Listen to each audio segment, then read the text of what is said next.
Awesome. Hello, everyone, and welcome back to another episode of the Weight Neutral Nutrition Podcast. I am your host, Devyn Derksen, and I'm super excited that you are tuning in today for another episode because we have a really cool guest joining us today. Her name is Jennifer Parker. She is a nutritionist and a nutritional chef. And so she basically cooks for really awesome people. She studied in London and has a master's degree in food policy. She is a strong advocate for eating with purpose, being mindful of the foods we eat and how they're grown, raised, produced, and consumed. So she's really passionate about showing people that healthy, sustainable, organic living can be delicious and convenient. So you just need to make some small changes and consistent changes over time to eat in that way.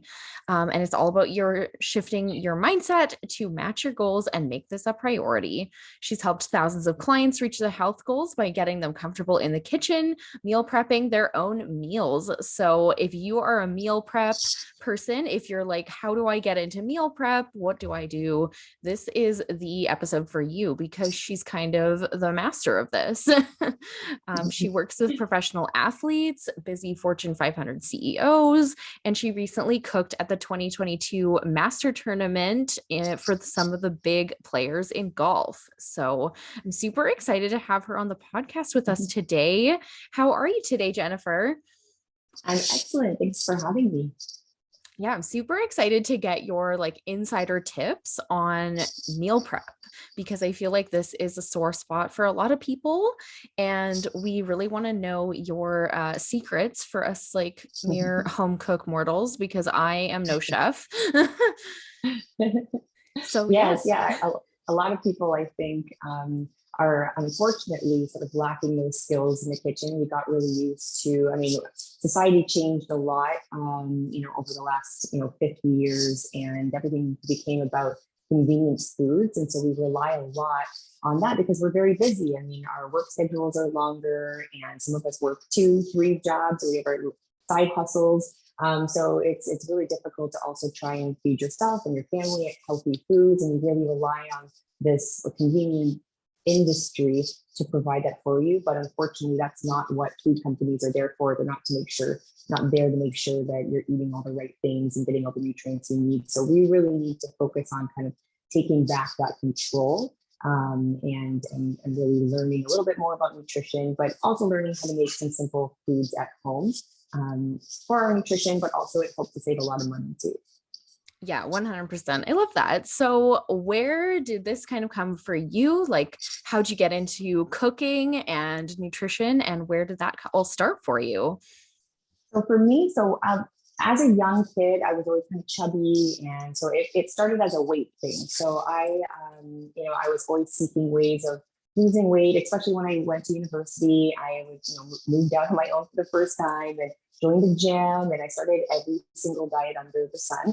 I even started working at a gym, and I thought, working out was going to be that solution for me. And so I worked out every day, but I didn't really change my habits too much. I would try all the diets, but I never really could stick to anything. But they did get me cooking a little bit. I was learning a little bit more about how to do some prep. And it really only changed for me. I started getting some health issues, and again, probably from a convenience diet, eating a lot of processed foods and, trying to trick myself out of making the right food habits. So, buying all the things that have sweeteners or, being able to have those desserts that are in packages, but they say they're only 100 calories. So, just trying to cheat my way out of a clean diet. And so I ended up getting a few health issues. And from there, I really started to learn more about nutrition. I started seeking it out more myself on a personal level, but then I went and got educated in it as well. And really when I started to cook more meals at home and really clean up the diet. So no more of those packaged foods and trying to kind of lie to myself and allow myself to have the 100-calorie snacks, making it for myself from whole foods, that I actually really see a change. And I was losing weight, I was sleeping better, that brain fog I was having started to go away, digestive issues were definitely more balanced. And from that, it just motivated me to kind of keep going. And I really wanted to share that I had been getting my master's degree in food policy. So I started a blog, and I was speaking about the politics in the food system and a lot about sort of hidden ingredients and the lack of transparency in food labels and deceiving food marketing and packaging. Because I felt very deceived. I felt very tricked. You think that there's a level of responsibility in food companies to, to have healthy food on the shelf, especially if it looks like it's healthy, but it's actually a gimmick to make more money. So I started sharing that on a blog and then on Instagram, and showing recipes. This is what I'm eating. And from there, people really started asking me to start cooking for them more and more. And when I moved from England to Florida, I got a call, and I had someone who said, "We want you to be our chef." And from there on, I keep getting a lot of people in sports, because they want that healthy meal prep, macro-oriented stuff. So that's kind of where my niche has gone, and I became a celebrity chef. Wow, just like that. Just like that. Well, it took a lot of practice. It does take some practice, but I wasn't someone who just out of, I went to culinary school for a long time or anything. It really was through my own practice, and just I'm a foodie. I needed to find ways to eat the foods that I wanted, but make them clean and healthy. And so that, I think people want the same thing. Yeah, totally. Well, that's really cool. That's an awesome story. So when I see my nutrition clients, like, I find that a lot of them, first of all, like, aren't cooking, or are doing very little cooking. They are relying a lot on like the convenience foods, which I think is fine sometimes, but you definitely like aren't getting the benefits then of like knowing more about your food and like really being involved. And it's just like, it tastes better and it's healthier to cook your own stuff, right? Yeah. So how can people get started with that? Like, are there any like beginner tips that you have? Because I know people feel overwhelmed for sure. 100%. Yes. Also, when I'm doing like nutrition coaching, same thing. So when I first started, they're so excited to give someone a meal plan with all these amazing dishes to make. And what I learned was, when you don't know how to cook and it's not in your repertoire, that is like what you said, overwhelming. And that's the thing with diets these days, is that a lot of them, they might give you a plan and tell you the foods to eat, but a lot of people don't have the skills to actually get in the kitchen and making those meals. And again, to your point, yes, I don't eat a perfect, I don't make everything. I will eat some convenience foods. I love eating at restaurants and stuff. But I think if you follow that 80-20 rule, 80% of the time you're eating well-balanced meals, maybe that you make at home, and the other times you can be eating out and processed foods, treats that you want. But for those that are just kind of getting into it, or for anyone, I think a really good place to start is like, make a list of what your favorite foods are, or what your go-to foods are right now. So what are the restaurants that you go to at lunch? Where are you running out to go grab your lunch from? And what is it that you buy? So, is it a hamburger? Is it a salad? Is it a wrap? Really write that down. And if you have to keep a food journal to track it, do that, because then you'll see kind of what you're eating on a weekly basis and what you gravitate to. And then use the internet. There is a ton of amazing people out there that have Instagram accounts and websites and blogs that have tons of great recipes.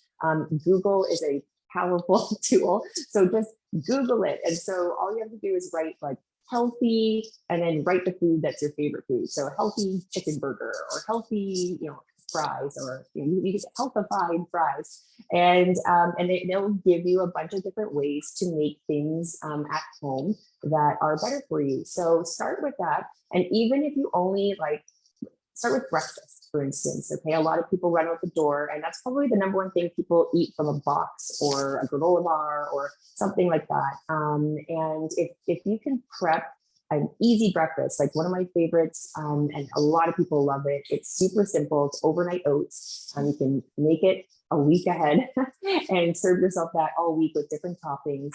So even if you just did 5 breakfasts a week like that, where you make it once and you eat it every day, or you do 3 different meals for lunch a week, you can save over $1,000 a year from you buying that out on the run. So, that's a huge step, and it's just a good model to kind of figure out the foods that you like, so you don't waste food. That's the biggest thing when people start diets, is that they buy all the things that this grocery list says to buy, and then they don't really know the foods that they're cooking. So they don't even know how it's supposed to turn out, but they don't like it.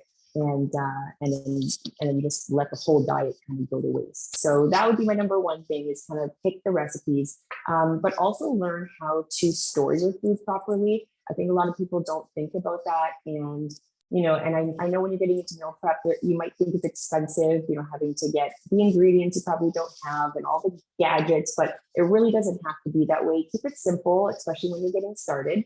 For me, I'm now a professional chef. I have a gadget under the sun, and I think it's fun. It's my passion. Some people love that, but you just need the basics. But containers would be probably the number one thing. Use glass. Use something that has a seal, a really good seal. Don't dishwash the plastic bits, but the glass bits are fine. Because the lids usually work. But even like mason jars, like keep jars whenever you get them. I'm all about as little waste as possible. So wash them out, take the labels off, and you can even make salads in that. I store my overnight oats in it, but they have a really great seal. And that will keep your food fresher longer, which is going to help you to more likely keep eating the food and find it tasteful. So that would be a good way to start. Oh, that's a good tip, because I have never considered that. I'm honestly, like, I personally am not a huge meal prepper. My partner cooks most of my meals for me, bless him. Oh, that's very nice. Yeah. We all need one of those. I know, right?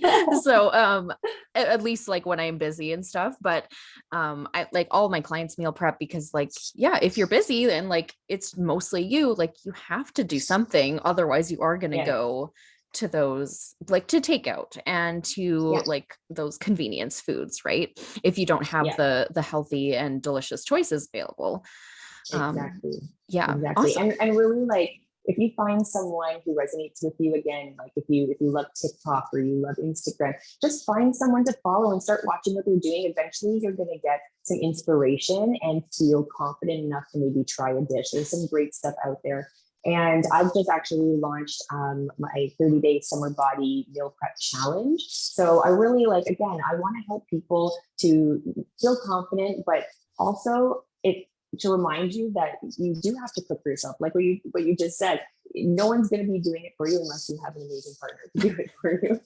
But even they have to do it, So you need to think about it like the fitness routine. I think a lot of people, even like I did when I first, started, you think that, okay, I'm going to make some changes, and you join a gym and everything is focused on fitness. And that's not wrong. I mean, fitness is a good part of your health and fitness and longevity and whatnot. But you need to match that with also making changes in your lifestyle and your diet. So this challenge that I have is to get people in the kitchen, and I provide like meal plans and done for you grocery lists. And then also every Sunday, I'm doing a live video, actually in this kitchen, where you can cook along with the menu. So we'll do like 3 meals every Sunday that will last for 3 days. And that way it teaches you, just like scheduling your fitness or going to a fitness class, to schedule an hour or two to get your meal prep out of the way, clean the kitchen, and then enjoy the rest of your day. And now you've got 3 to 4 days worth of food, and you don't have to stress about it. Because most people that want to make changes think about it all day long, but then we mindlessly are reverting back to our old habits, because that's what we do. It helps rest your brain to just go back to old habits. And then you're just eating things because you don't know what else to eat, because you haven't made a plan, you haven't structured your time, and then you're just stressing about what to eat. You eat the wrong thing, and then you stress about that, and you have food guilt, which, why have that? If you can just carve a couple hours out per week and get all that done, you'll be doing your time, you save time, but also stress and your body a lot of good. So. Yeah, for sure. And I always tell my clients, like my clients are so much better about meal prep than I am. Like, let's be honest. Um, but I always say, like taking that time, that hour or 2 hours or whatever is like a time for self-care. Like on Sunday Yes. night, that can be like your self-care time because it Yeah, is like it's showing respect to your future self. Like it's making sure that totally. you have those healthy options available throughout the week. So Exactly, yeah. exactly.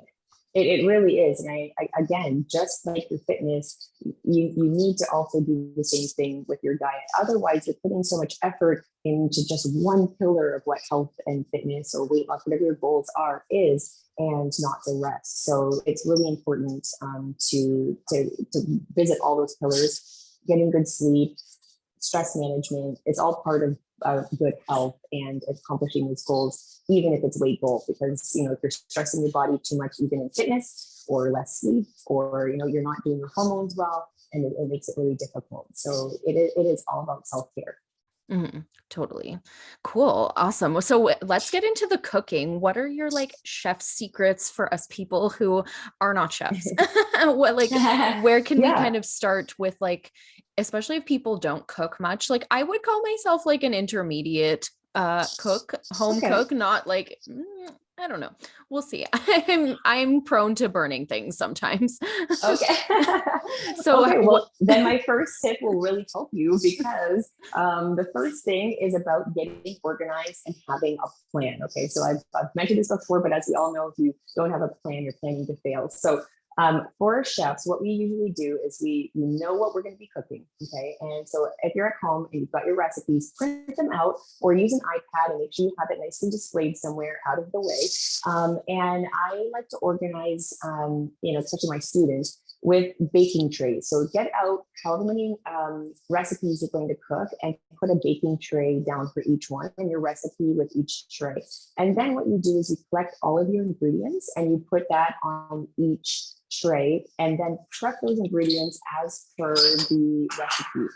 So if it says, you need to have one onion dice that onion before you even start cooking. So if you're doing multiple recipes, it really helps you to keep organized. But even if you're just doing one, you can even split your meal prep time by doing it like on Saturday. If you have an hour on Saturday, prep the ingredients on this tray. So you've got your diced onion, your diced carrot, you've got, you've washed all the things, you've prepped and you've measured out. So if it's, olive oil, put it in a little ramekin, put it on your tray. And so all that is already done. You saran wrap that and you can put it in the fridge and then take it out the next day and dedicate your next hour to actually cooking all the meals. That is going to keep you super organized. And then you won't burn things because you're too busy looking for something that you forgot to pull out or you didn't measure yet, or you've missed an ingredient and you're like, oh shoot, and now you've left the pan burning. So it really helps with your timing and to be more efficient with your time, because you can also split it up if you really wanted to. And then I guess the next thing would, have the right tools. Definitely make sure you bring out the right tools, but things like knives. I know, it's scary to work with all these sharp knives and to think like, oh, but if it's extra sharp, you're going to cut off a finger or something like that. But it's actually the opposite. If your knives are not good quality and are not sharp, it can really easily slip on the item that you're cutting, especially like tomato skins. They're super slippery if you don't have a good sharp knife. And that's where a lot of people end up hurting themselves the most. So make sure you have the proper tools. And I would say learn a little bit about some knife skills. So in my programs, I always teach a little bit about knife skills. But again, it's something that you can Google or watch YouTube about. Just a couple of simple knife skills on how to hold it properly will make a lot of difference. And again, make meal prep a lot easier. And then working with the right ingredients. So things that are fresh and that are in season are always going to taste better. So, if you're buying things that are industrially farmed, that have a lot of pesticides, that have a long way to travel to get to your store and then to your fridge, it loses a lot of nutrients, but also flavor. So sometimes you'll like out of season strawberries, you take a bite and you're like, that doesn't even taste like anything. It's like water. And then sometimes you'll have a strawberry. You're like, wow, this is phenomenal. So try your best to get as locally sourced, fresh, organic ingredients as you can for flavors. And then again, having the right pantry staples with the best flavors. So like a chicken stock, like even some, I'm not always making my own fresh chicken stock, every time I'm making a soup, but when you do, it does taste way better. So, you've got to give and take with where you are at in your skills and what you can get done. So learn those pantry staples that are going to really heighten the flavor of your meals. So using a lot of herbs, there's certain ones that I use like all the time.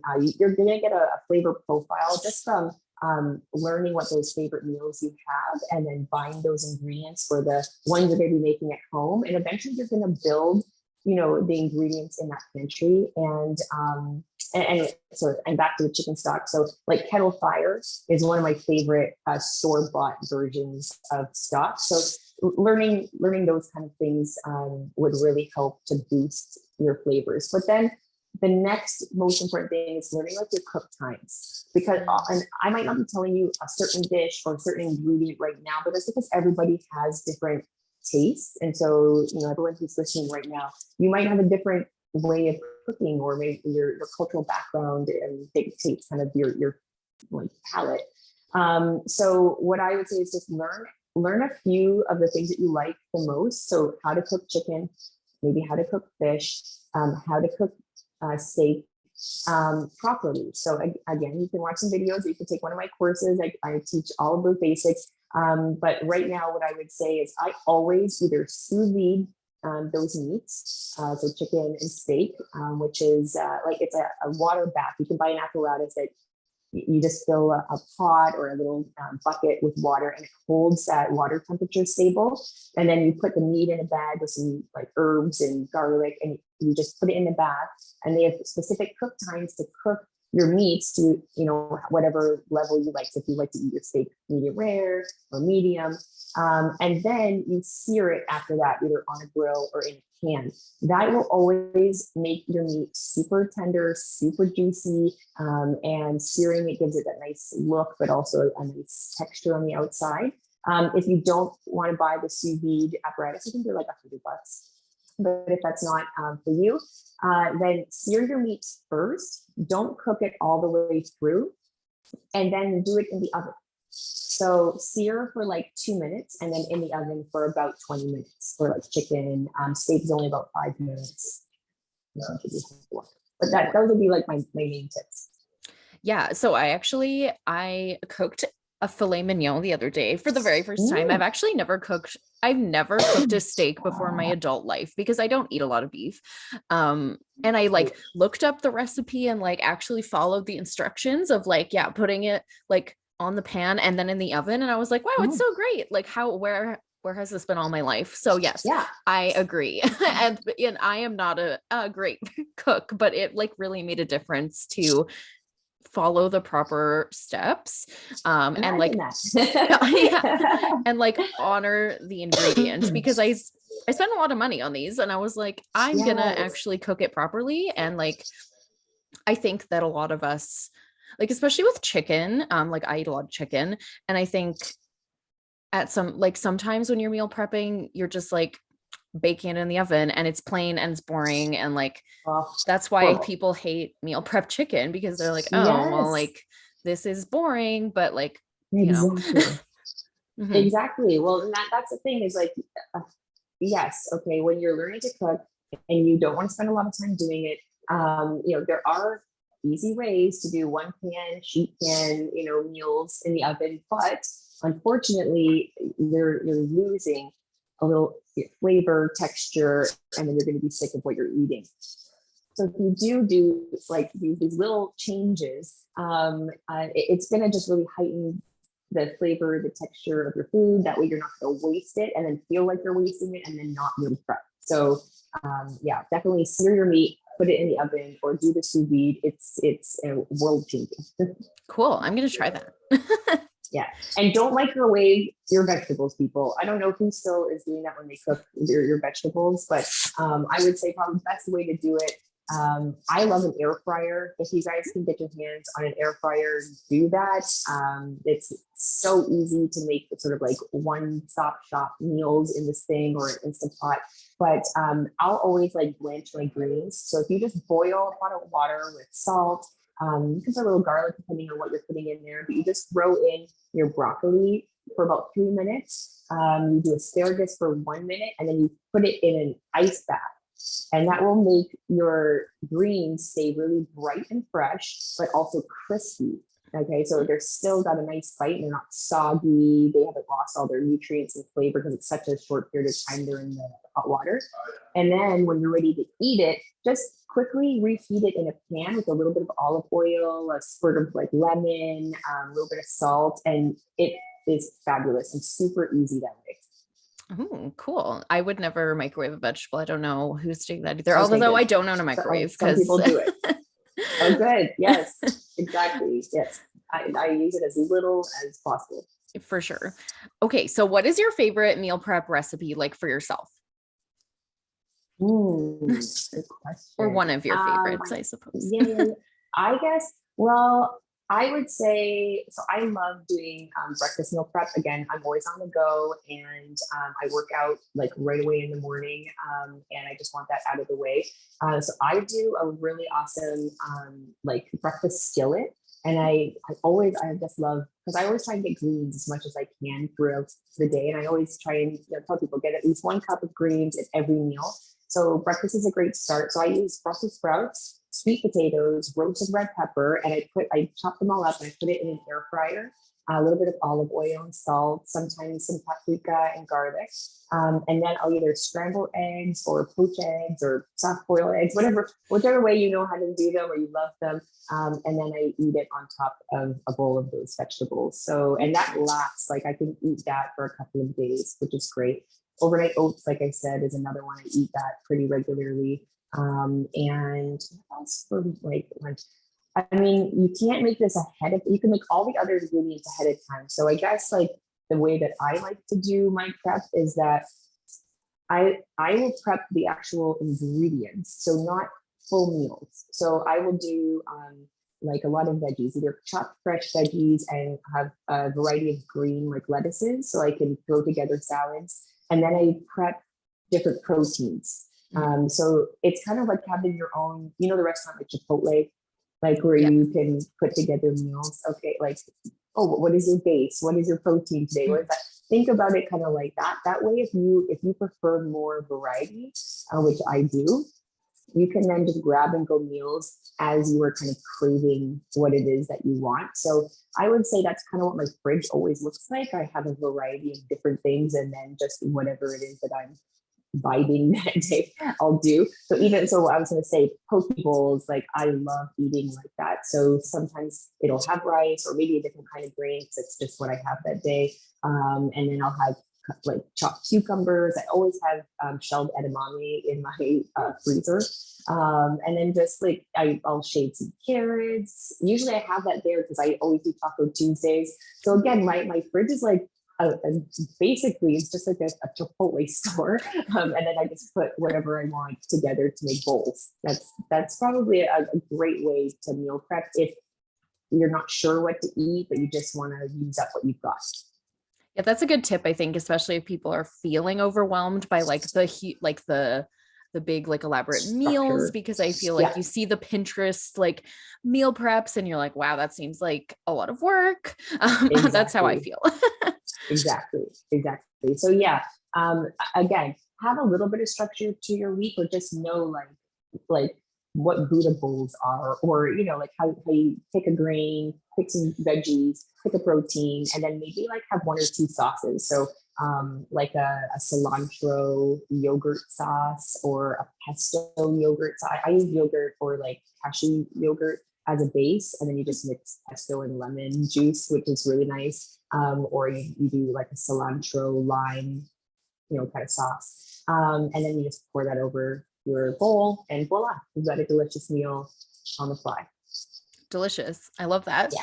Awesome. So the last question here, what is one thing that you tell your 18-year-old self? I ask every guest this question, so you can take Yes. it as you would, whether it's about health or about just like life in general, or you can make it meal prep specific. It's up to you. Yeah, no, actually, I mean, this definitely applies to all aspects of your life. I think the one thing that really held me back from like many things, and I always felt like I just didn't know enough. I didn't know. I needed to know more. I was kind of a perfectionist in that way. And so my tip to myself and to anyone listening is just get started. Like just do it. Just get going. So at anything, if it's career, if you want to start a new hobby, if you want to try meal prepping, just get started, because in the time that you're starting, you are going to learn as you go. Okay, you're going to figure out the direction that you want to go in your business. You know, you might not have it perfect, you know, when you first get started, but you will pick it up as you go. And look at my career. It's crazy to think that, you know, I'm a celebrity chef now, but I literally just was doing it for myself, and I just started doing it by following others and watching videos. And God, even when I first started as a chef working for somebody, I was watching YouTube videos. It's like fake it till you make it, you know, but you learn that way. It's all about practice. Okay. And again, with the meal prepping, it is all about practice, and just the more that you do, the more you put one foot in front of the other, you're still going forward. You're going to get somewhere.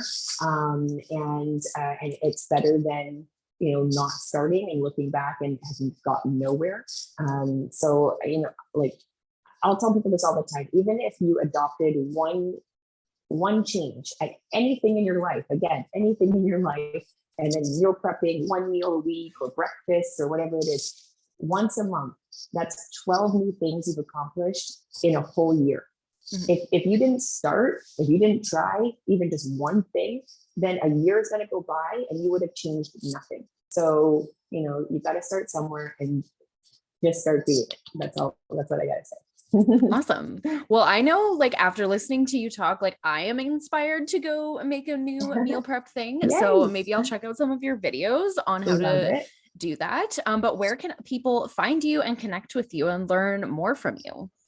So if you go to my Instagram, it's evolve.health.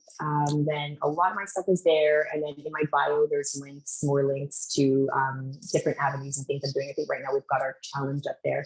But then I have a website, which is evolvehealthcoaching.com. And you'll see a lot of recipes on there, and just more about my meal prep courses. I have a meal prep, like a pro cooking course, where I have like on-demand cooking videos that you schedule, so you can cook along. So if your schedule is a little bit more busy and you can't show up to my lives, then you can do it that way. Otherwise, that challenge is on right now, and you can show up every Sunday and cook with me. Awesome. That's super cool. I hope people check that out. We'll link all of that in the show notes for everybody so they can find you easily. That'd be great. Thanks. Yeah. Anything else you want to leave the listeners with today? No, but what I really would like to do is see what you're going to cook. So you have to cook something and tag me in it. I want to see what your creativity juices, you know, do from all this, talking about good, inspirational, healthy food.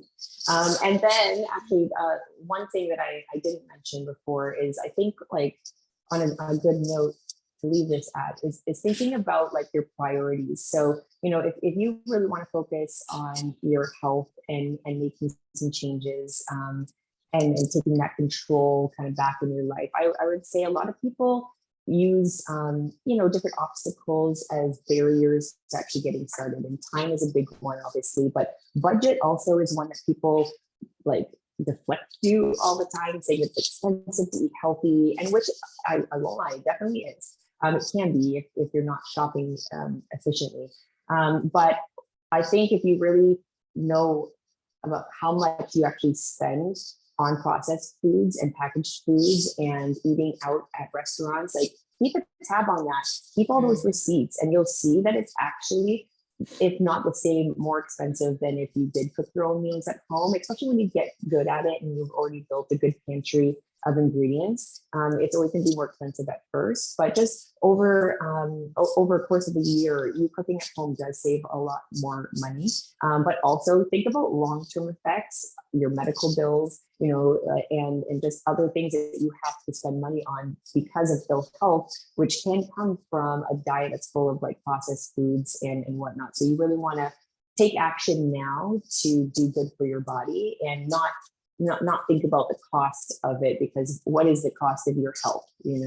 It's very important that way. And a lot of us, I'm using one right now, have expensive iPhones and fun gadgets and all that sort of thing.